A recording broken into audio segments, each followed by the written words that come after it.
Hey guys, and welcome to the Alabama Saltwater Fishing Report, the first podcast to bring you the local fishing report, whether it's good, bad, or ugly. I'm Joe Baya, joined with Captain Richard Rutland this week. How you doing, Captain Blood? Man, I'm doing good. Glad to be here. Looks like we have lots to talk about today.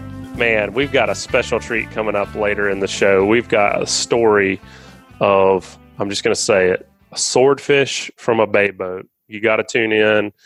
Keep listening. A little bit later in the show, we're going to get that story. You don't want to miss that. Richard, who is bringing us the show this week?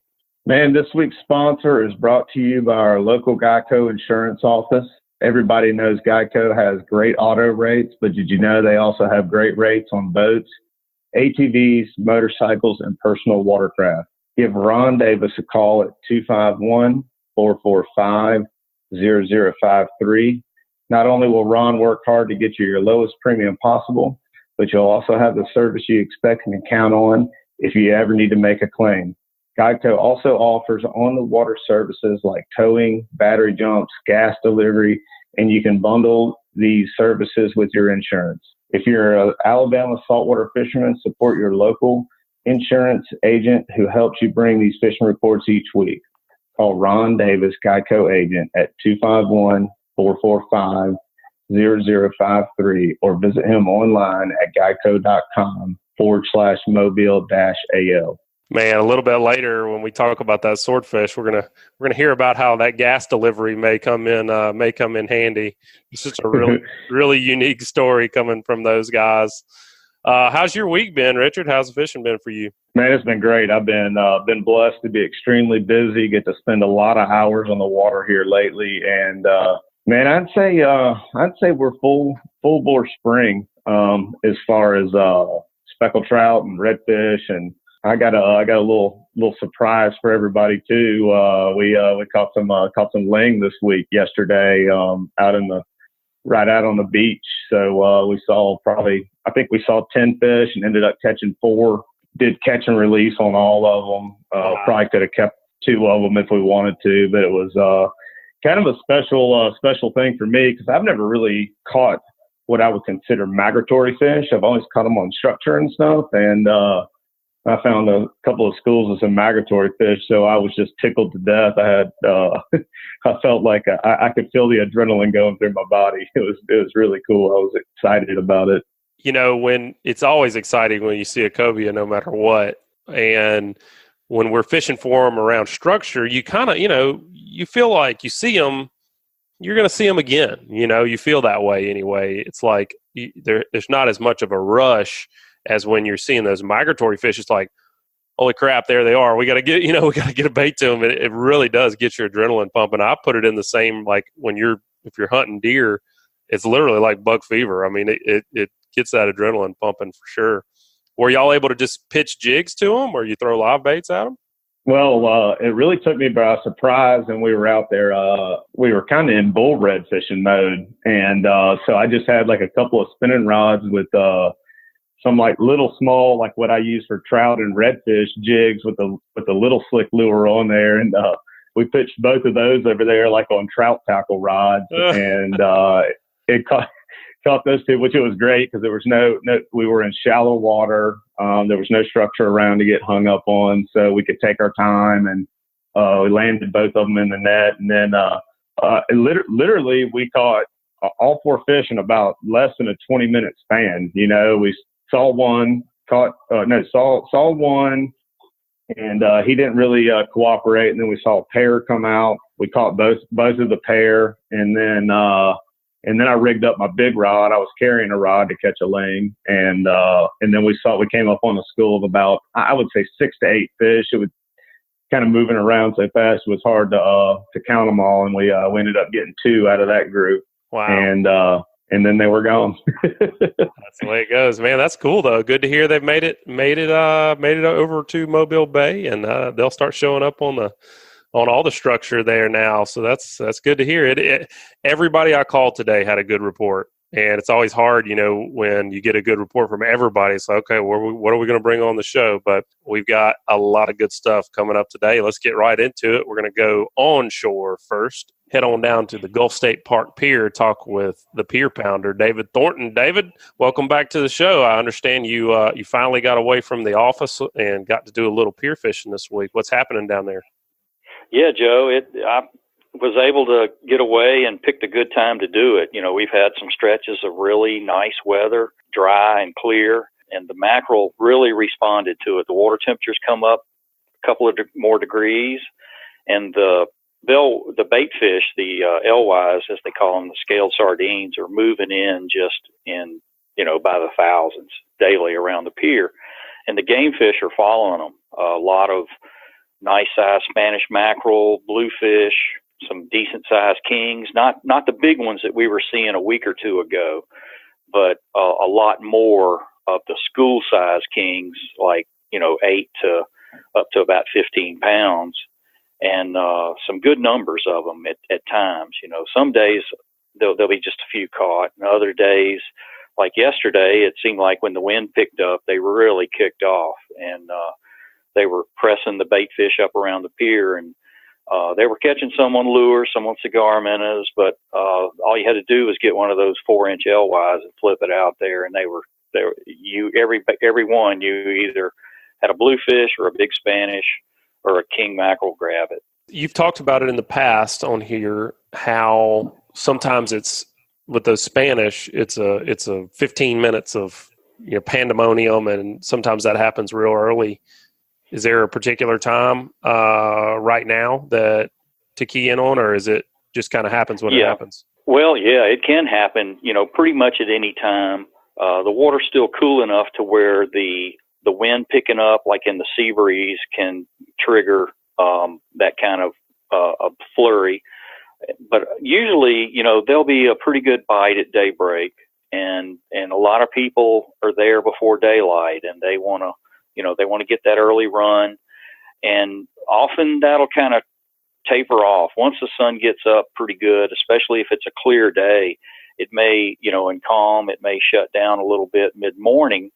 But then once the land starts heating up and the tide changes about midday and the wind picks up with the sea breeze, that new ripple on the water seems to kind of stimulate them into another good bite, through the afternoon, through most of the afternoon. And you don't lose near as much sleep that way, I found. So I like to kind of key off on that as well. When you get to be my age, it's like you take any break you can get. No, I understand that. Hey, David, are we talking about catching speckled trout or Spanish mackerel? Because all these things you're saying sound exactly like things I pay attention to. Wind direction change, tide change, stuff like that, man. It's really fascinating to hear you talk about this, because it's a lot of the same things that I see and pay attention to with trout on the inshore side of things, especially this time of year when everything's starting to warm up and whatnot. And it's pretty neat. Yeah, you're right, Richard. I think it really affects a lot of different inshore species similarly. And that, in fact, there were some speckled trout hanging around the pier too. And when it's calm and the water gets clear, the trout bite, starts off pretty good in the morning when it's calm and the water's clear, and then they'll kind of taper off mid-morning again too. And in fact, you may go several hours on the pier and not see any. So that was when I moved further out the pier and started fishing for mackerel to concentrate on them then. And as I was leaving about 5 o'clock in the afternoon, one of my buddies is there, and he's like, "Man, look at this trout that I caught," and I look down in the water and they're all over the place again. So they can really turn on and off with these little subtle changes. A lot of people don't pick up on them very quickly, that the conditions may change just ever so slightly, but it's enough for the fish to pick up on that trigger and, go into one of those feeding modes for an hour or two, whatever their feeding cycle is. David, before you came on, Richard and I were talking. Richard caught a few cobia this week off the beach, and migratory fish over more towards the mouth of Mobile Bay. Are there any cobia still being caught off any of the piers? I'm still hearing some about, over in the Panhandle, they're still picking a few up, but that seems to be, kind of past peak. And there's been just a couple caught at the Gulf State Pier this year. And coincidentally, both of them were caught by anglers fishing for Spanish mackerel and throwing the gotcha plug. And, like a mid-sized cobia, 30, 35 pounds popped up in front of them, and they ate the gotcha plug. Well, Richard caught one on a slick lure this week, so they're not too particular. If you can get something in front of them, just get something in front of them. Doesn't have to be perfect. Yeah, that's happened to me more than once where I've been, mackerel fishing years ago along the beach, and we had the boat at anchor in about 20 feet of water, and I was throwing a finesse. It would be a Zoom fluke nowadays, and they were catching the Spanish mackerel every now and then on that. And we went to pull the anchor, and about a 25-pound cobia swam out from under the boat. And the only rod I had close was that 6-pound outfit with the fleck tied on it, and I popped it out there in front of him, and he ate it. So, like, we had 45 minutes later, we finally put him in the boat. Awesome. So that always makes for a real memorable fish. We can always remember those catches where it was real challenging. You had kind of you weren't perfectly prepared to see that fish swim by. But yeah, you made it happen. I always think about a few fish in my mind where that kind of thing happened. Yeah, those targets of opportunity, you throw what you have. There was. That's right. I had a couple yesterday. A school of bull reds came by, and I just grabbed the rod that was nearest to me that was rigged up, and it was the same kind of thing. It was one of those, just a 1/4 ounce jig head with a swim tail tied on it, that I had rigged up for Spanish mackerel with a 6-inch steel leader on it on 8-pound test. And I just flipped it out in front of them and caught this 34-inch redfish, on that, because they don't hang around long, and when they're there's 100 of them around the pier, and a dozen people hook up at once. And using light line, I just let my fish run out away from the rest of the fish. And one of the last ones to net my fish, and then we were able to, we use a big net, to lower down and put the fish in the net. And then we measured it and weighed it and put it back down in the water, just kind of lowered it back down, and you swish the net up and down a few times, and he turns up on his back and swims out of the net. And that's really a good feeling to let a big fish like that go, caught on light tackle. David, talk to me a little bit about that specifically for guys that are wanting to come fish the pier. We get a lot of folks listening from out of town, and they want to come down, bring their family to the pier. Maybe they've never done it before, aren't sure about etiquette, aren't sure about gear. If somebody comes down there and they don't have their own gaff hook, or they don't have their own drop net, what's the right etiquette if they hook a fish that needs that? Is there almost always somebody down there that is willing to help, or how do you go about that if somebody's new? Yeah, almost always. That's one of the things that I really enjoy about pier fishing is the community, and the camaraderie there is just outstanding. And really a lot of good folks from all over, different states, different part of this state, just a lot of good folks from all over. And they share one common thread, and that's that they all want to catch fish. And if they aren't catching them, the best thing they can do is help somebody else catch them. And cool. There's a lot of regulars that come down. They aren't necessarily locals, but they'll have a drop net, or they'll have a gaff. And if you need it, all you have to do is, just sing out, "Hey, I need a gaff here," or "I've got a big fish. Can somebody net this big fish for me?" And usually there's somebody, if there's anybody within earshot, they'll come and help if they're at all possible. Or somebody will walk over and ask them if they can borrow their net or their gaff and use it and then put it back. And, everybody's real good about that. That's really cool. Man, David, that reminds me of being a kid. My dad, we always had boats growing up, but we had a short time period, maybe when I was about probably 11 or 12 years old, and where we didn't have a boat for a little while, and so we used to go to the pier And I remember us looking at Jack Travalia and just thinking it was the coolest thing in the world. And that's the only thing I could think of the whole time, how we're going to get this thing up, you know. And of course, somebody came right over with a net, you know, and helped us net the fish, and hooked him and lowered him back down and let him go. And that's cool to hear that the camaraderie out there in the pier is still just as good as ever, because I remember it that way when I was a kid.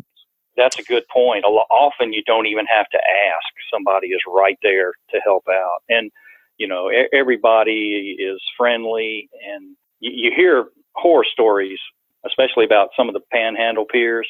Mm-hmm. But it's Gulf State Park Pier is just an exceptional community that a lot of us that fished it regularly thought so much of that we started our own fishing forum on the internet, just specifically about the pier. And that's GulfShoresPierFishing.com. And we, you know, invite people to log in and, you know, check out the fishing reports and ask questions. And it may not necessarily be about pier fishing. We've got a shore fishing section, and we've also got a boating section, and we've got an out of Alabama section. And then we talk about general fishing as well, you know. So there's a lot of different aspects, but the main focus is the community of the pier, a lot of questions and answers. And we have a backlog of almost going like back almost 10 years now of fishing reports since the new pier opened, you know. So it's really a very unique community online as well that reflects the community on the pier. Very cool. All right, David. Well, we got to get the onshore tip from you. This week's brought to us by the Coastal Conservation Association of Alabama. This week they've got their Mobile Chapter CCA event located at the Steeple in downtown Mobile. Tickets are $65 for a single, $90 for a couple. Both include a 12-month CCA Alabama membership. There's open bar, dinner from Taco Bama, and live music. Anybody can participate in the silent auction. It's going to go live around 5 o'clock on Thursday, and bidding's going to start at 6 o'clock. They've got a pretty cool format for the bidding. It's all done on your phone. You're just going to text MOB 2019 to the number 24700. And no need to put your credit card in or anything like that. So interesting way to get in on the auction. There's going to be a multitude of guided trips. Richard, you know something about some of those trips, don't you? Yeah. I'm gonna try to help out. Excellent. Yeah, it's going to be Awesome. Going to be some trips from Richard. Going to be a trip from Shallow South. That's Captain Miles LaRose. He's does fly fishing and sight fishing over in Louisiana. It's been on a number of national fishing shows like the Spanish Fly. Some really cool items in the auction. $1,000 raffle for the very popular Ladies Boutique Deborah's. $1,000 to McCoy's Outdoors. And Saltwater Fanatics is going to have their KillerDock fish tank down there on site with some beautiful redfish. So, guys, if you want more information, go to CCAAlabama.org and check it out. All right, David, what you got for an onshore tip this week? Well, one thing that was kind of popular topic this time of year, seems like pops up pretty much every year about this time, is when bait shrimp get a little scarce, and then they start growing real quickly, and they'll molt pretty regularly during this period. And a lot of the guys will complain about having some soft or dying shrimp in their tank. And one thing, a lot of the bait services will tell you, some of these are soft, and usually they'll throw a few extra in, if you get 2 or 3 dozen like I usually do, and they'll give you some extras because they know there'll be a little mortality there. But I try to kind of make use of those the best I can. And number one is, if the shrimp is still alive, just like a crab after they molt, they'll start to harden after a couple of hours. So if I can keep them alive, then I'll be able to use them later in the day. And they may still be a little too soft to hook through the horn, but what I'll do is run that hook through the tail and then let the shrimp, swim. That way they're castable and the shrimp's still alive, and he can kind of swim down. And especially those little styrofoam floats, they can pull those around pretty easy. Not like a big, weighted popping cork or anything like that. But it's still, kind of the general outlook about, utilizing those shrimp, even though they're soft, just handle them a little carefully, toss them a little softer, and they work okay. Yeah, another thing that'll happen too is the ones that get soft, some of the, the regular hard shell ones, they may cannibalize on them and eat a couple of legs off, or they may just die for no particular reason, but they're still quite usable, and one thing I'll do is use those for, any kind of cut bait situations, or like I did the other day, I hooked one a couple of times, and the last time I just, it didn't catch any fish, but the last time I hooked it was up through the head, and I just drug it along the bottom. And every now and then, about every 5 feet, I just pick it up off the bottom a foot or so, or 2 feet, and let it drop back down real slowly with just a split shot, to weight it down real slowly. And that fall often would, trigger a bite from passing pompano. Sometimes you catch flounder that way too. And the only pompano that I caught yesterday was just with that very method, and where you saw that actually dead shrimp, fall, and I think it resembles the ghost shrimp that they like to feed on, and that pompano just came up and nailed it. So Richard, I got lucky there. Richard, wouldn't you hate to be just about any kind of fish and swim in front of David? Yeah, that's pretty funny. I was gonna say, man, I'm definitely stealing that tip, David. That's some really, really interesting stuff, because I buy shrimp just about for every single one of my charters, and man, that's a constant battle with those soft shrimp. So I can't wait to utilize that. And another thing we do too, I tend not. I've seen a lot of guys dump their bait bucket at the end of the day, or so, if they're still alive, we'll pass them on to somebody that's still fishing often.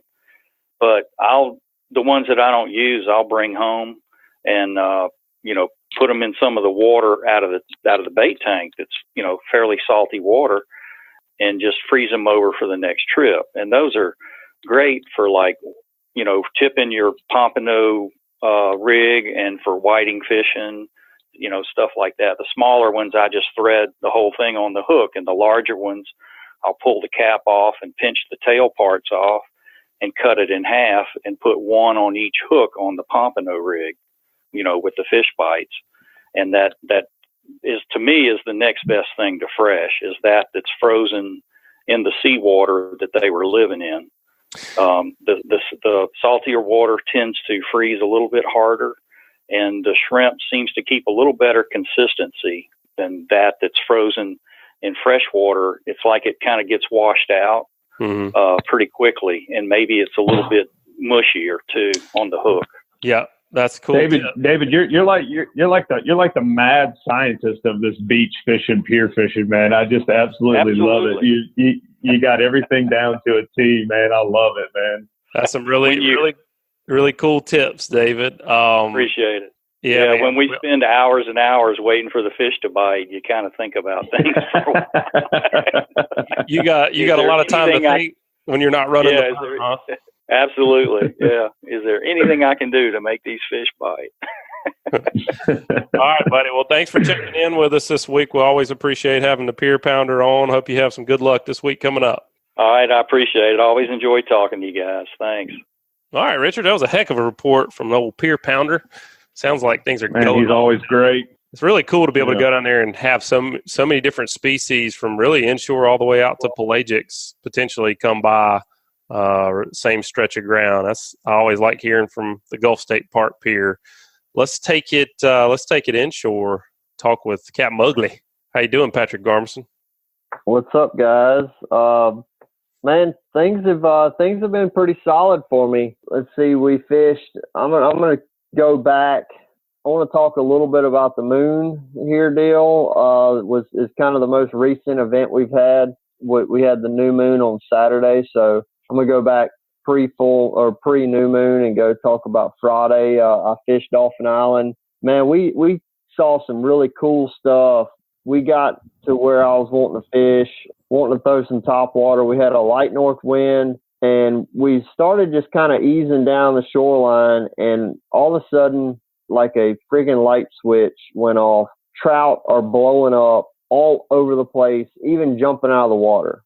and I'm dead serious. It looked like kind of a combination of like mullet fleeing and jumping and Spanish mackerel feeding through like glass minnows, and that's actually what was happening. Was these speckled trout were feeding on glass minnows, very similar to the way you'll see Spanish mackerel feed, where they'll actually sky through the balls of bait. And it was pretty impressive to watch, and we got to see that on Friday. And we obviously, seeing that sort of surface activity, we decided that topwater was our best plan of action. We threw. I just had me and another guy, one of our podcast listeners. His name is Mac. Anyway, Mac and I were fishing, and he was throwing topwater, and I mean these jokers were blowing up, and we're not connecting. I think after probably 25 blowups, one of us finally connected and caught a fish. But they were so responsive to reacting and blowing up and throwing their bodies at the bait and everything that we couldn't put the topwater down. And anyway, we things started kind of settling down and they weren't blowing up as much. And I decided I'd try a slick lure and throw it out there, and wham, they slam it like first cast. And I was like, all right, well, that's the deal. We caught several on a slick lure, on the cool beans color. And anyway, they were real receptive to that for several, I don't know, probably 15, 20 minutes. And then the bite just shut off on me altogether. But anyway, so we saw all this crazy activity on Friday. And then I took my son down there on Saturday, and we saw a little bit of that surface activity where the trout were blowing up on the bait. But instead of my son's 6 years old, so he casts pretty good, but I don't quite trust him with a topwater or anywhere near me. So I armed him with a slick lure, and man, I would say probably his second or third cast, he catches his first trout on a slick lure. And man, the look on that dude's face when the trout freaking hit his bait and the rod loaded up, he looked at me, he said, "Dad." And I was like, "What?" And then I said, "Man, you got one, friggin' reel it in." And anyway, he reels it in. I net it for him, and I was like, "Dude, that's a great fish, man." And it was like almost 3 pound trout. And we put it in the live well, kept it alive, took it to the UCP tournament on the Causeway, and weighed it in. And I think he got second place in the junior category. And he also placed, I think, 6th or 7th in the ACFA speckled trout tournament for the. So anyway, it was a very exciting time as a dad plus a fishing guy to be able to have that experience with my son. That is really cool. That's going to be unforgettable, I know, for both of you guys. That's catching them on live bait is great, but there's something different about the first one you hook on artificial. I don't know. He's hooked, I'm sure, for life. Well, he wasn't already.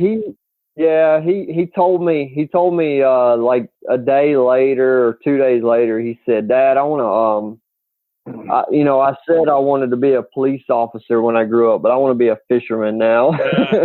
So we'll see where that goes. But anyway, I told him, I said, "Man, you got a long time to decide what you're going to be, son." But anyway, outside of, go ahead.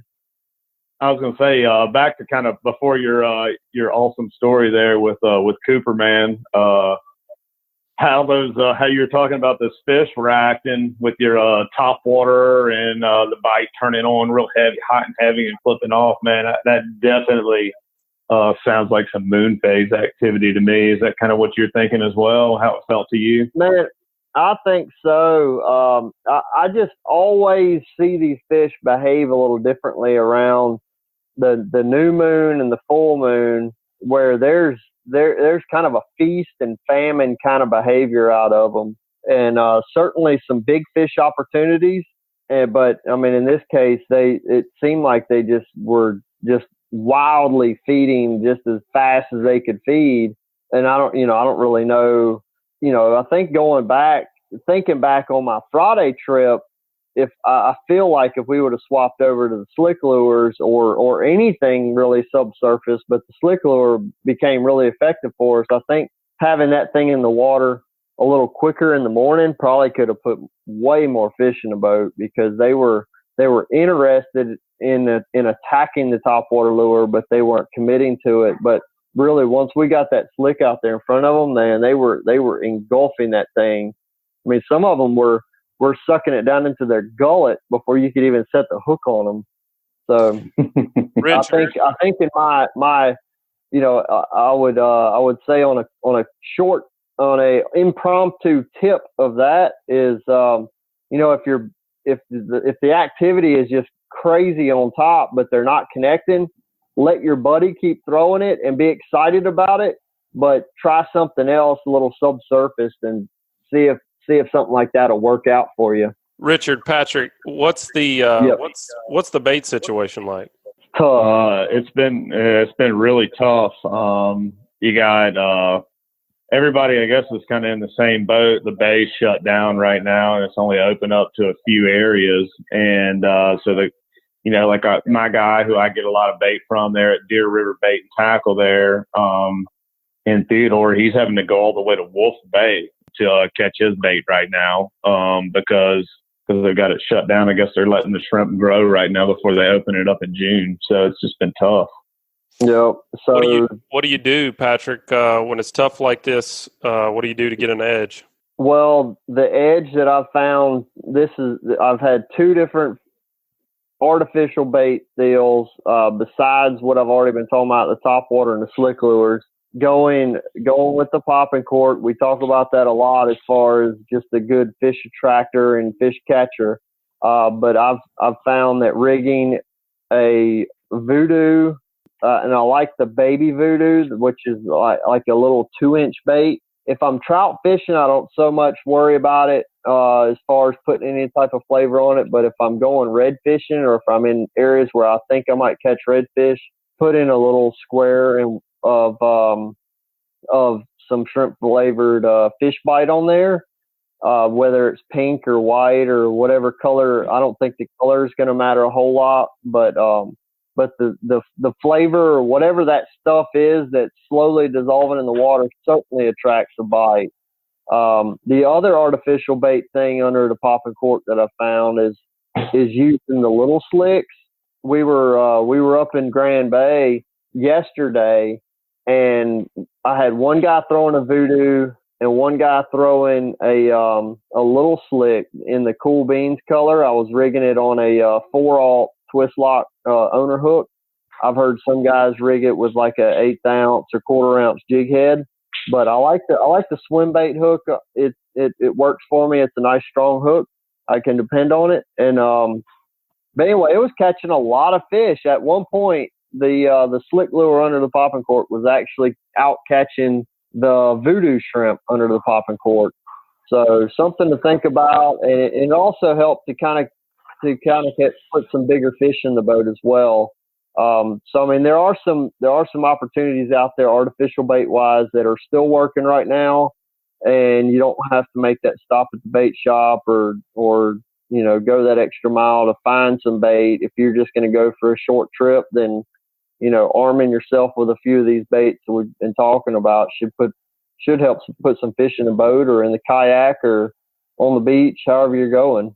So that little slick sounds like it's a heat sinking missile, man. We're catching trout on them, redfish. Caught my couple of ling this week on them. I mean, it sounds like maybe we're really onto something. It's been a good bait for me, and you know what I really like about it is, man, it catches. I mean, I have one bait that it looks like it's been ran through a meat grinder, but it's still holding on the hook. I mean, it's a nice durable bait, and it's catching a lot of fish. You don't have to swap it out a lot. So it's been a good bait for me and my customers. And I mean, you can make a terrible cast. You can, and there's no bait to fling off a hook. It's can make a bad cast or miss a fish and just throw it back out there and do it all over again. All right, Patrick, you got the Hey Cap question this week. This week's question was emailed to us at alabama@bestfishingreport.com. Patrick Hata is going to be getting the Fairhope rattle popping cork. He says, "Hey Cap, how does the moon phase determine your fishing method? Method being, the type of bottom to look for, the area, specific area or bait to look for, specifically pre and post, full or new moons, and in between moons." Man, that's a lot of variables there. Let me just go back to that, Patrick. How does the moon phase determine your fishing method? Well, how does the moon phase determine my fishing method is I will fish prior to both the new and the full moon. I want to target the areas I feel most confident targeting big fish, whether it's big trout or big redfish. I feel like those two fish in particular are most affected by the moon. So if it becomes situational, it becomes conditional, where early in the year or early in the summer, I feel like lower end of the bay in the Mississippi Sound around the beaches and stuff like that, I'm going to find the most active speckled trout and redfish. So those are going to be the areas that I'm going to target, and I want to fish fairly aggressive with big baits to try to target big fish. And then once you get behind the moon, it seems like everything.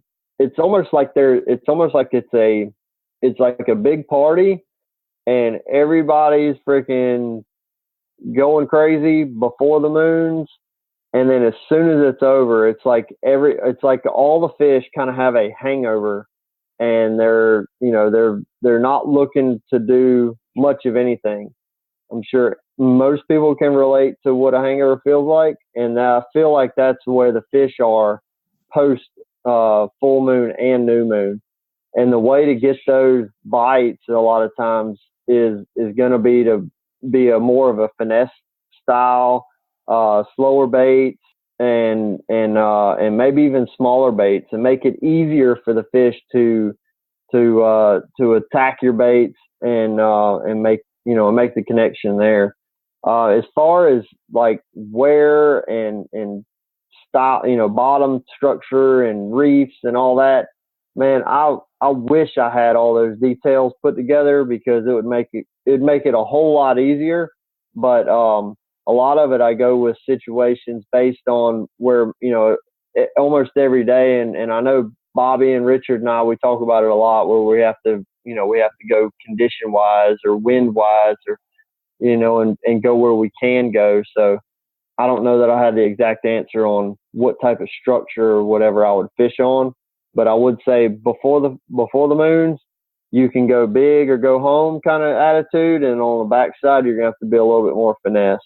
I like it. All right, Patrick. Well, if folks want to get in touch with you at Ugly Fishing, how do they do it?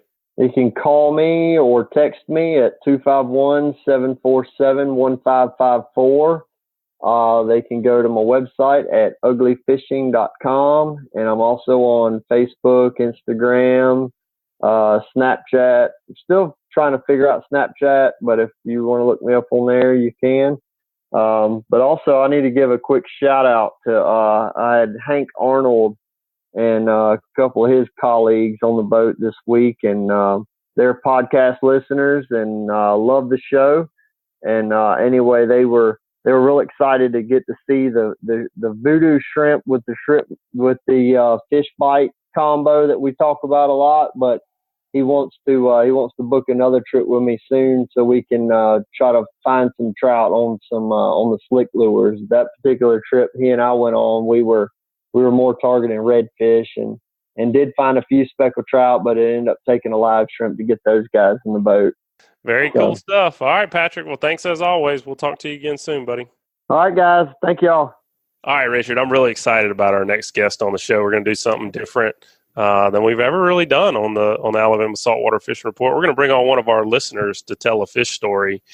This was just too cool of a story to pass up. Today on the show, we got Matthew Robinson with us, and Matthew caught a 170 plus pound swordfish from a bay boat. So I just had to hear the story about this, and I wanted everybody else to hear it. So Matthew, welcome to the show, man. Tell us first off, was this your first swordfish? Yes, sir. This was our first swordfish. First of all, thanks for having me on. I've loved the show, and I'm absolutely ecstatic to be able to contribute to. Well, we appreciate having you on. You sent us some pictures and sent us the basic story, but I want to hear it in your words. Tell me about it. When did you catch this fish? Well, we left the dock Monday morning about 6 o'clock, headed to the spur. The weather on the way out was pretty garbage. It was wet, but we knew it was supposed to calm down as the day wore on, so we just decided to keep pressing. And as soaked as we were eager to set up and make our drop once we got there. 2 hours or almost 3 hours later, actually, we literally went on rip charts that morning and decided that is the spot that we want to fish. This is the ridge line that we're going to go fishing. This is about our 5th trip out there. So let's talk about that. I want to talk about that a little bit. Tell us about your setup, because it's a little bit unconventional for sword fishermen. Yes, sir. I got a Depaola Cayman 246 bay boat with a 250 Yamaha show, and we bring about 20 gallons. We usually carry about 20 gallons extra on board. We only had 10, but only needed 5 for the ride in. We ran out. So all daytime dropping that you've done so far, or have you been out there at night? All daytime drops. We hooked a nice fish during the Flora, Bama last year on June 1st. Had it right beside the boat, huge fish, and our inexperience really showed then. So we've been itching to get back out there, and this was our first trip this year to the spur. It's not something that we can really do on a every weekend basis in my setup. So you get out when we do get the opportunity. You get out to this ridge and you get set up. You just start drifting, right? Yes, sir. When we first got out there, we decided we were just going to drift. We were getting pushed really hard away from where we wanted to be fishing, and we've already dropped our bait 1,600 foot to the bottom, lost our sacrifice weight. So we decided we're going to take the trolling motor and we're going to back up, get over our bait, and then start going back in the direction of that ridge that we marked. That's what we did, and for 3 hours we made about about a half a mile an hour back up towards that ridge, and watched that rod bounce with the waves until it didn't. You would have thought we won the lottery whenever that line came tight. So when you saw that hit, you got tight on the fish. How long before you knew you were hooked up to something decent? It took about 20 minutes, and we saw the line start running out, and that's when the fish breached for the first time. And we knew right then we were tight with a broadbill, and the excitement was absolutely unreal, man. I bet. Yeah, I can definitely hear it in your voice, man. That's really cool. I'm a bay boat fisherman myself, and I'm not scared to make a big run out like that. And I'm just tickled to death to hear your story, because a swordfish is a big time bucket list fish for me. I've never caught one, hooked one. We hooked one time, but that's about how that goes, it seems like. But to go out there in the bay boat and catch one, that's really incredible, man. I'm super proud of y'all, and that's awesome. Thank you very much. It's a dream come true for sure. I was on the controls. I told my buddy when we got out there, he's the angler today. I'm going to make sure that we do not screw this up. Well, we got to give him some credit. What was the angler's name? Justin Munoz. All right. So Justin's tight on this swordfish. And now for folks that have fished for him and folks that haven't fished for him, pound for pound, a swordfish is probably the hardest fighting fish in the Gulf of Mexico. I would put it at the top. Somebody might argue with me, but they are tough fish. So this fish comes up breaches. You sent me some photos of that broadbill out of the water. It's just unbelievable photos. And this fish comes out of the water. Then what? Did he make any big runs? Oh, absolutely. There were a couple of times where, I mean, the reel was just screaming for a solid minute or more, straight back down to the bottom. We would take an inch and he would take a foot, feet. We weren't gaining anything on him until we actually started moving on the fish. I started running over him, keeping on top of him until that pissed him off good enough to where he started breaching some more. So you, at this point, you popped the trolling motor up, you got the outboard cranked up, and you're kind of using the boat to get a little bit of line back. How long did you end up fighting this thing? 2 hours. It was a 2-hour fight. We hooked it 10 minutes after 12, and it was about 2:15 whenever we drug it across the deck. Wow, unbelievable! Man, so tell that's me, incredible. Usually things get dicey right at the boat. So what'd you learn from the fish you lost last year during the Flora, Bama? What'd you do a little different this time? How'd y'all get that thing in? Did you have a harpoon, a gaff? What'd you do? Well, all we had was 2 gaffs on board, and I took a dock line and ran the tag in through the loop, wrapped it over his tail, and we pulled it in the boat. Funny story. I don't know that we ever had a hook in the fish's mouth. We got close to the fish. The hook was wrapped around it. The line was in his mouth, but the hook was lassoed around his gills. I actually think we suffocated this fish at the end because it was dead when we got over it. Wow. Well, that's really cool, man. So you get this thing back in the boat, and that's where the real fun starts. You get it in the boat, and I'm sure y'all are hooting and hollering. You're heading back in. Y'all had a pretty interesting ride back in, though, right? Oh, yeah. It was nice and flat. We were cruising about 40 miles an hour and just came around the obstruction marker there. We're close to Shoreline Park, and all of a sudden, my motor was starving for fuel, and so we had to shut down and top back off. Oh, ran out of gas. Ran out of gas. I'd say a quarter mile from the dock. Oh man, that's an epic fishtail, I gotta say. What did he end up weighing? He was 170 pounds, and his tail was still on the ground at Gulf Breeze Bait and Tackle.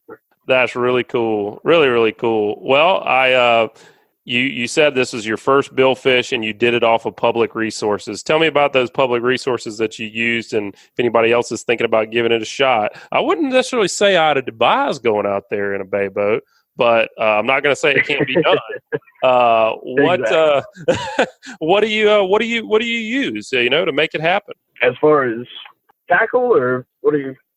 Well, you said public resources, so I mean, do you have I'm sorry. rip charts, and what do you use to kind of give you your conditions and make a plan? Well, obviously, listening to the Alabama Saltwater Fishing Report is number one for me. You got to know what's going on in our area. Tackle shops, talk to the local people. Any local knowledge is going to far surpass anything you'll get off of YouTube or, different groups. But all of those resources, YouTube, tackle shops, fishing reports, rip chart. RJ Boyle has a nice, he has a group. Like that. I follow him on Facebook, like a hog, because all what he's done with swordfish over there in Florida, man, is pretty cool stuff. He's got some kind of a crew. That's not something that I use personally, but it is it is an option. But yeah, I mean, basically I use wind finder, rip charts, and listen to the reports and talk to locals. I went to J&M and talked to Chris Vetche over there last year before we hooked our last broadbill.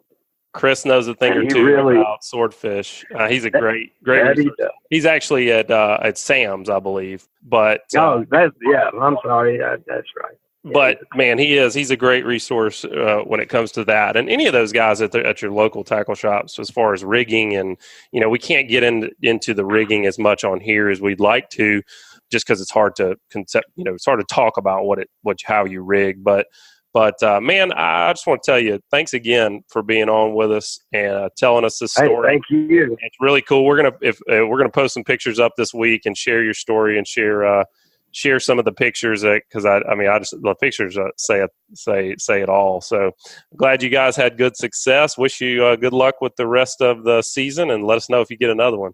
Thank you very much. We'll definitely be in touch. What a cool story, Richard. You gonna take the contender out there and go after those swordfish? Ooh, it's got me thinking, brother. It's got me thinking. Like I was telling him, that's a bucket list fish for me, man. So I don't know, and I'm just barely crazy enough to do something like that. So who knows? Well, and it gives you an excuse to get a new rod and reel. So yeah, like I need that. Right.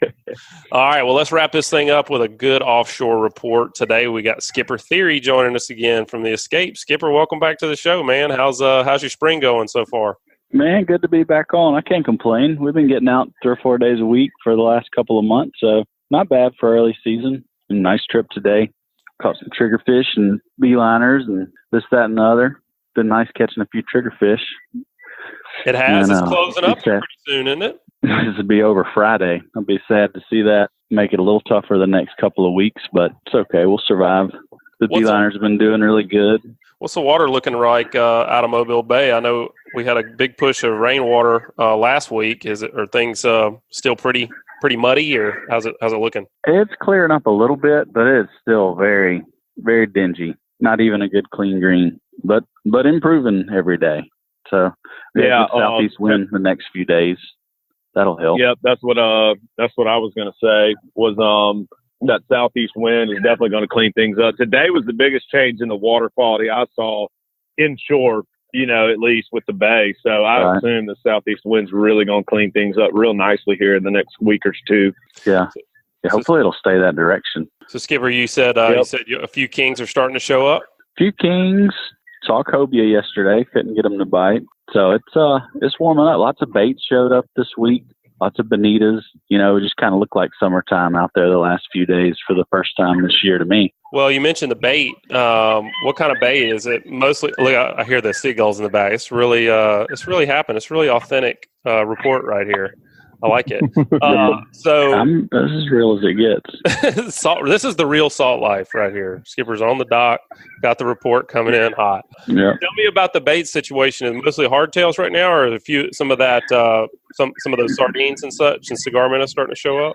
There's some hardtails over this way. There's been some cigar minnows and stuff a little further east, like over off Orange Beach, but like I said, with that southeast wind, I think hopefully we'll have some here pretty soon. It's about time. It's always good to see that stuff start showing up because I love having a big live well full whenever we go offshore.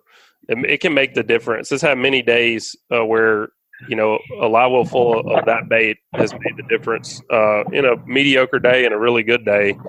It's worth it. We talked to Kurt Tillman last week, and he was talking about spending the time to catch live bait. It's really important right now. What about croakers and, kind of what you can buy? Is it in short supply down on the island? As far as I know, the bait shop at Billy Goat Hole is not open right now. And I think, I don't want to say wrong, but I think the guys here at the marina have just had shrimp. They haven't had any croakers yet. But it's always early with the bait. That's definitely been the case from what I've seen. Bait's very tough to come by. I've been using a lot of artificial bait lately. Yeah. Skipper, you've got a really cool article coming up in the magazine on holding up on reefs as we get ready for snapper season and do a lot of bottom fishing. What's the hold up like right now? Is the current running hard, or what's the situation with that? It wasn't bad today. It was windy enough. You just pointed right into the wind today. The best thing I would tell somebody about holding up is just go out here in the bay, and look at your numbers and pull up to a pile and then practice for an hour before you get out there. Make your time offshore. If you're kind of new, it'll make your time offshore a lot better spent. If you would just practicing a little, and that's all it is. It's just repetition. I agree with that. Skipper, totally. Go ahead. Skipper, you don't have a trolling motor on that boat to hold you still, man. We're still working on that. Working with working with some guys to get a little larger scale trolling motor going. Right. I like it.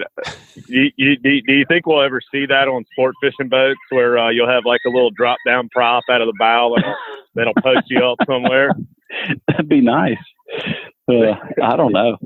Maybe that's our get rich quick idea there, huh? You come up with one that costs about a third of some of that dynamic positioning they have on crew boats or something. Yeah, it'd be pretty sweet. I like it. I'm in. Just push a button, stay right there. What about blue water, Skipper? Anybody from Captain Mike's made it out? Dad had a nice tuna trip last weekend. Some yellow fins and black fins. A few dolphins showing up early. Lots of sargasso. I think the blue water was around 100 miles. So like I say, everything's heating up. Hopefully it'll be a better year on the tuna. So far it has been, where last year was kind of tough. Hopefully it seemed like it's been fairly consistent the last few weeks. Not on fire, but guys hammering out a mess, you know. Excellent.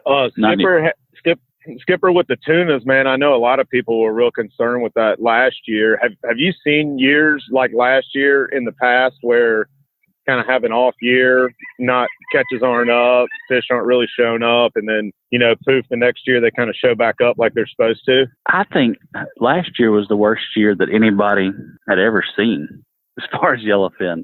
So, I mean, it was unprecedented, really. But it does seem better this year. I mean, we've had slow years, but last year was almost a no year. You know what I mean? Slow would have been great. Kind of non-existent. Yeah. Yeah, but it's already, like I say, it's already been a lot more consistent than last year. So hopefully it was just a fluke. That's all you can hope for. That's all I can say about it. Yeah. Sure. Well, Skipper, man, those fish move so much, Yeah, and it's so much of it's conditional too. It just if you get weather patterns that just don't stack up right, and there's fish there still, they're just not right off Alabama, so it can make a difference. But right, it could be a weather pattern or a current 800 miles from here. That's something crazy. Well, we got to get an offshore tip from you this week, Skipper. And this week is brought to us by the 6th annual Flora, Bama Fishing Rodeo. It's the funnest fishing tournament on the Gulf Coast. This year it's May 31st through June 2nd. There's over 30 categories of fish, from blue crab to speckled trout to red snapper and everybody's favorite swordfish. There's something for all ages and abilities. Weigh-ins are going to be at the Flora, Bama Old River Grill. So y'all come out, join the party, visit the sponsor area, listen to live music, eat, and have fun. More info and tickets at FloraBamaFishingRodeo.com. What are you thinking about for a tip this week? What's speaking to you late spring offshore fishing? Well, I can tell you we had a lapse in preparation day before yesterday on a cobia that swam up. So I would say my tip of the week would be to have your cobia rod out. And like you were saying a minute ago, have you spend the time to catch just a few live baits, just 2 or 3, could make all the difference. I think if we'd had a good live bait and been ready, we'd have had a lot better shot at that fish. That would have been a lot better than blanking out, watching him lay there as we pulled away after throwing a bunch of junk at him for 20 minutes. There's been days where I'd have given somebody a crisp $100 bill for just about any live bait, and right, if you can, even if it takes you an extra half hour or an extra hour to put a couple of good live baits in your live well, it really does seem like when it matters, it really pays off. Yeah, and that's the first one we've seen this year, but that's no excuse.